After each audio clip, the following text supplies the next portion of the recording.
दोस्तों अमेज़न के साथ 24 घंटे में कुछ ऐसा बदला कि सबके होश उड़ गए। एक दिन तो सब कुछ ठीक चल रहा था और अगले ही दिन पूरा खेल पलट गया और अब अमेरिका का वो दोगलापन भी सामने आ चुका है जो पहले काफी समय से छिपा हुआ था। जो बातें दोस्तों अब सामने आई हैं उन्होंने पूरे मामले को एक नया मोड़ दे दिया है।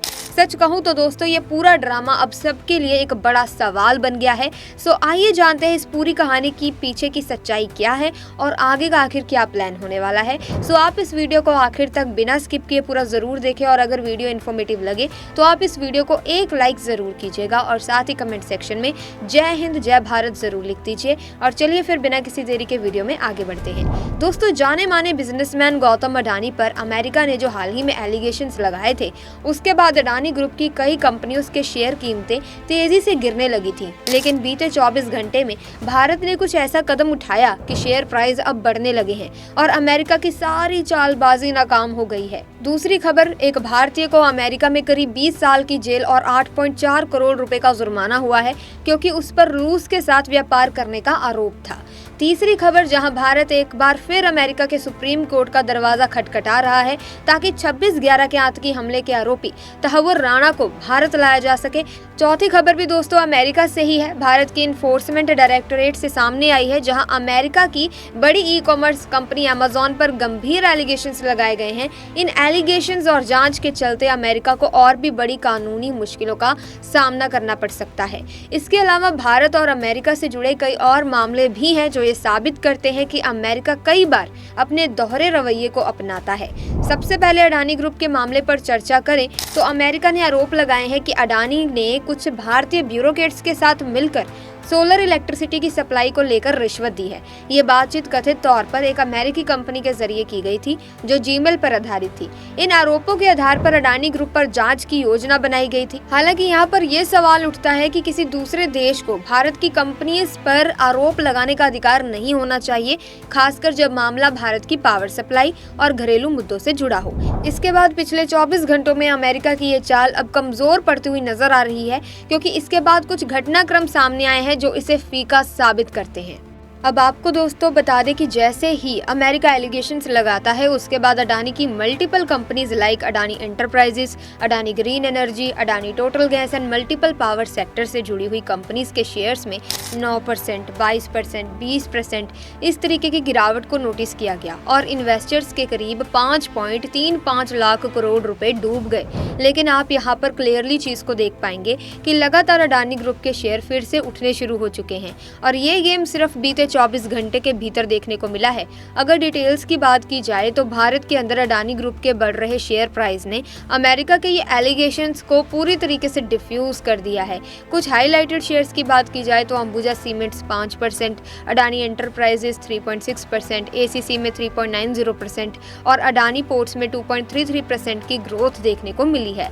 इसी के साथ अडानी ग्रीन एनर्जी हो या फिर और भी सेक्टर से जुड़ी हुई कंपनीज ये लगातार अपनी खोई हुई वैल्यूज को फिर से गेन कर रही हैं और इससे साफ पता चलता है कि अमेरिका की ये सिर्फ एक चाल थी जिसे नजरअंदाज नहीं किया जा सकता। नेक्स्ट अपडेट की बात की जाए तो जहां पर अमेरिका के जस्टिस डिपार्टमेंट ने एक भारतीय नागरिक जिनका नाम है संजय कौशिक, उन पर रशिया को कुछ इंपोर्टेंट टेक्नोलॉजी और एयरक्राफ्ट कंपोनेंट को एक्सपोर्ट करने के जो आरोप लगाए हैं, इस मामले पर न्याय विभाग ने बीते शुक्रवार को प्रेस कॉन्फ्रेंस के जरिए सारी जानकारी दी और अब ये जानकारी हमारे सामने निकल कर आई है कि इस व्यक्ति को मैक्सिमम 20 साल की जेल हो सकती है और करीब करीब $1 मिलियन तक का जुर्माना देना पड़ सकता है। और ऐसा पहली बार नहीं है। आपने देखा होगा कि रिसेंटली कुछ दिनों पहले अमेरिका ने भारत की 19 कंपनियों के ऊपर सैंक्शंस लगा दिए थे, ये बोलकर कि ये कंपनियां डायरेक्टली या फिर इनडायरेक्टली रूस के साथ बिजनेस कर रही थी और कुछ ऐसे कंपोनेंट्स एंड पोर्ट्स की सप्लाई डायरेक्टली रूस को की जा रही थी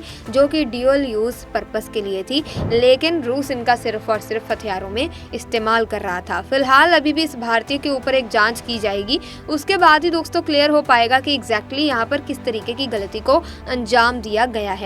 नेक्स्ट अपडेट भी भारत और अमेरिका से सामने निकल कर आई है।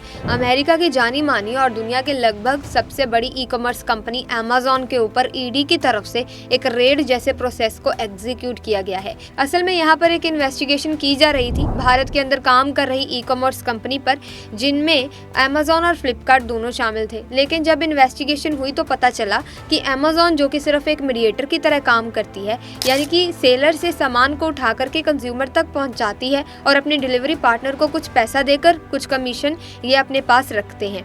बट सम केसेस के अंदर यहाँ पर नोटिस किया गया है कि अब वो खुद ही सेलर बन चुके हैं, जो कि भारत के हिसाब से तैयार किए गए रूल्स के अकॉर्डिंग बिल्कुल ही गलत है। अब पूरे तरीके से इन्वेस्टिगेशन यहाँ पर शुरू हो चुकी है और एक सेलर को भी पकड़ लिया गया है, जो कि 100 करोड़ से भी ज्यादा की सेल्स कर रहा है, लेकिन उसका प्रॉफिट सिर्फ 20 लाख या 25 लाख के आसपास है। और यहीं पर ईडी को क्लू मिल जाता है और वो इन्वेस्टिगेशन शुरू करते हैं। तब पता चलता है कि अमेज़न ने उसके साथ डील कर रखी है सो दैट सामान खुद से लेकर मार्केट से खरीद के अपने प्लेटफॉर्म पर बेचे और जो कमीशन इन्हें सेलर को देना पड़ रहा था वो सारा प्रॉफिट उनकी जेब में चला जाए। लेकिन भारत सरकार के नियम का पूरी तरीके से यहाँ पर उल्लंघन तो हुआ है। अब कार्रवाई होने वाली है, जिसके बाद अमेज़न को भी पता चल जाएगा कि भारत के नियम कानून भी छोटे नहीं हैं, इनका भी एक खास महत्व है, इंपॉर्टेंस है। तभी देखिए दोस्तों, नेक्स्ट अपडेट भी भारत और अमेरिका से ही सामने निकल कर आई है, जहां मुंबई में हुए 26/11 आतंकी हमले का जो आरोपी है, जिसका नाम है तहव्वुर राणा, जो कि पाकिस्तान मूल का कैनेडियन सिटीजन है, अब भारत इसके प्रत्यर्पण के लिए अमेरिका की सुप्रीम कोर्ट का दरवाजा फिर से नॉक कर रहा है। असल में यहाँ पर अमेरिका का दोगलापन भी सामने आया है। निचली और संघीय अदालतों के बाद राणा आखिरी बार सैन फ्रांसिस्को में स्थित अमेरिका अपील न्यायालय पहुंचा।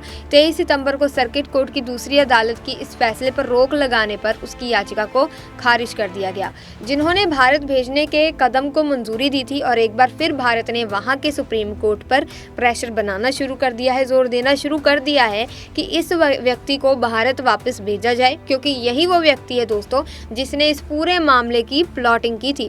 फिलहाल आपको बता दें कि भारत और अमेरिका के बीच में कुछ ऐसे एग्रीमेंट्स भी हैं कि अगर आपके देश का अपराधी हमारे देश में है तो हम आपके पास भेज देंगे, और अगर हमारे देश का अपराधी आपके देश में है तो आपकी जिम्मेदारी बनती है कि उसे हमारे पास भेजना। लेकिन अमेरिका बार बार अपने इन रूल्स से भागता हुआ नजर आता है। और तो और जब भारत के अंदर भोपाल गैस ट्रेजेडी देखने को मिली थी, तब यूनियन कार्बाइड कॉर्पोरेशन यानी कि यूसीसी और उसके चेयरमैन सीईओ WM एडरसन को भारत ने वापस मांगा था, लेकिन अभी तक वो वापस नहीं आया। असल में ये कंपनी भारत के अंदर कई प्रकार के केमिकल्स को बनाने का काम कर रही थी, लेकिन जब इनके सेफ्टी मेजर्स को चेक किया गया तब पता चला कि सेफ्टी मेजर सही से काम ही नहीं कर पा रहे। कई बार वार्निंग भी दी गई कंपनी को, हेड ऑफिशियल्स तक भी सारी इन्फॉर्मेशन पहुंचाई गई, लेकिन इसके बावजूद भी कोई एक्शन नहीं लिया गया। एट द एंड ये घटना देखने को मिलती है जहां पर इतना बड़ा ब्लास्ट होता है जिसके बाद तमाम लोग अपनी जान गंवा देते हैं, और आज भी उस गैस का इम्पैक्ट वहां देखने को मिलता है। इस कंपनी का मालिक चुपचाप भारत छोड़ के धीरे से बाहर निकल जाता है, और जब भारत इस व्यक्ति के भी प्रत्यारोपण की बात करता है तो अमेरिका अपने इसी नियम से पलटता हुआ साफ नजर आता है। फिलहाल के लिए आज की वीडियो में बस इतना ही। अगर वीडियो में दी गई इन्फॉर्मेशन आपके लिए इन्फॉर्मेटिव है तो लाइक करें, इस वीडियो को शेयर करें, और इसी तरह की और अपडेट्स पाने के लिए चैनल को सब्सक्राइब करके बेल आइकन को प्रेस कीजिए, ताकि तमाम नए वीडियोस के अपडेट आपको मिलती रहे। मिलेंगे जल्दी, तब तक के लिए जय हिंद, जय भारत।